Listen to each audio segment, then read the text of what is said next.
ఈ మాట నేను అంటాను, గుర్తుపెట్టుకోండి. మళ్ళీ ఏదో రోజు మనం డిబేట్ చేస్తాం. అవును. ఈ ప్రభుత్వం మారిన తర్వాత తెలుగుదేశం ప్రభుత్వానికి చివరి ముఖ్యమంత్రి తెలుగుదేశం పార్టీ అధినేత చంద్రబాబు నాయుడు. ఇక తెలుగుదేశం పార్టీ ఈ రాష్ట్రంలో అధికారంలోకి రాదు. అంటే 29 మంది అంటున్నారు, 34 మనమే అంటున్నారు. మీరు రాసి పెట్టుకోండి. తెలుగుదేశం పార్టీ చివరి ముఖ్యమంత్రి నారా చంద్రబాబు నాయుడు గారు. నాకు తెలిసి 2029లో చంద్రబాబు నాయుడు గారు రిటైర్డ్ అయిపోవచ్చేమో. వయసు రీత్యా ఆయనకి 80 ఏళ్ళు వస్తాయి. మరి భావి భారత ముఖ్యమంత్రిగా నారా లోకేష్ రావచ్చు. నారా లోకేష్ పార్టీ పగ్గాలు చేపట్టిన మరుక్షణం తెలుగుదేశం పార్టీ పతనం స్టార్ట్ అవుతుంది. ఈ రికార్డ్ అలా ఉండిపోతుంది మీరు మాట్లాడింది. అయ్యో, నేను అదే చెప్తున్నానండి. పతనం స్టార్ట్ అవుతుంది. It's my anticipation.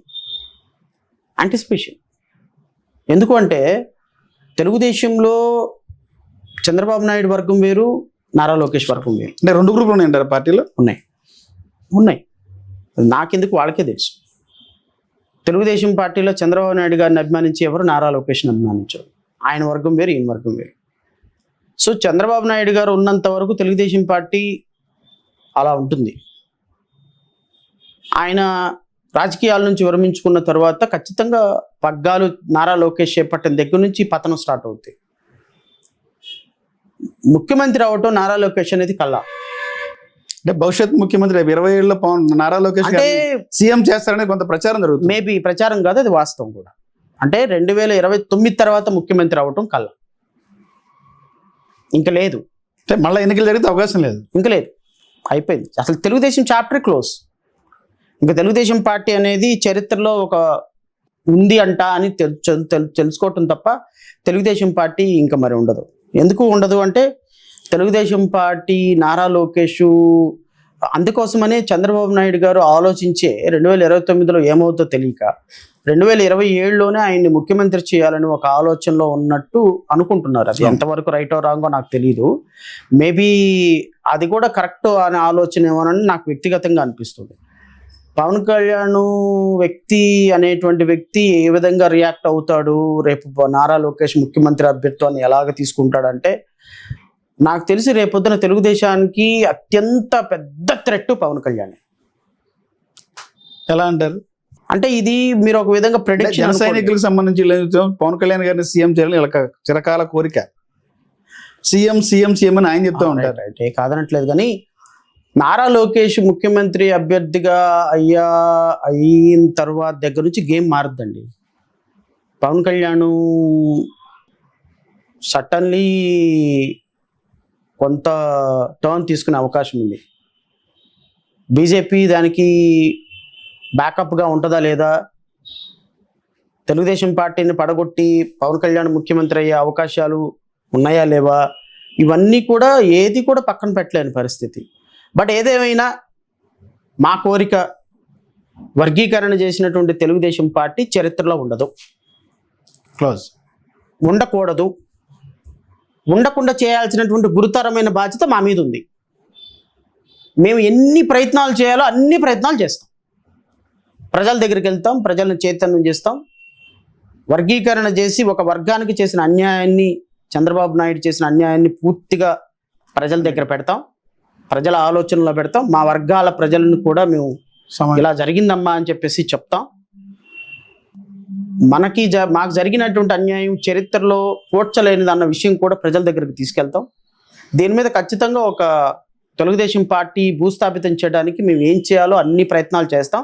అంటే ప్రజలు కూడా విశ్వసిస్తారని అయితే నమ్ముతున్నాం. సార్, గత గవర్నమెంట్లు చూస్తే గత 5 ఏళ్ల కాలంలో రాష్ట్రాన్ని విధ్వంసం చేశారు జగన్మోహన్ రెడ్డి.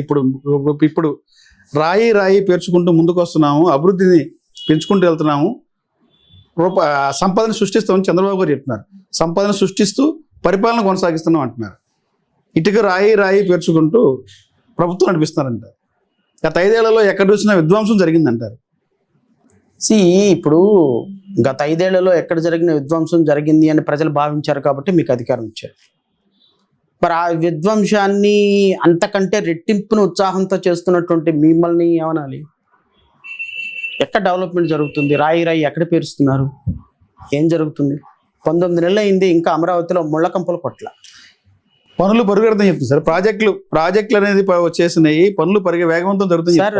అంటే నేను మీకు ఎలా చెప్పాలి, కేటాయించినటువంటి భూముల్లో పనులు జరుగుతున్నాయి, ప్రాజెక్టులు పనులు జరుగుతుంది చెప్పారు. 5 స్టార్ హోటల్ కట్టాను 29కి ఒక ఆకారం తీసుకొస్తామని చెప్పి అన్నారు. మోడీ గారు వచ్చిన తర్వాత అమరావతిని మనమే నిర్మాణం చేయాలి, మనమే కట్టాలని చెప్పి ముగ్గురు చేతిలో చేసి చెప్పారు. ఒక 5 స్టార్ హోటల్ కట్టడానికి 500-600 కోట్లు అవుతాయి. 500-600 కోట్ల రూపాయలతోటి ఒక 5 స్టార్ హోటల్ డబ్బులు పెట్టుకొని కూర్చుంటేనే 4 ఏళ్ళు పైన పడుతుంది.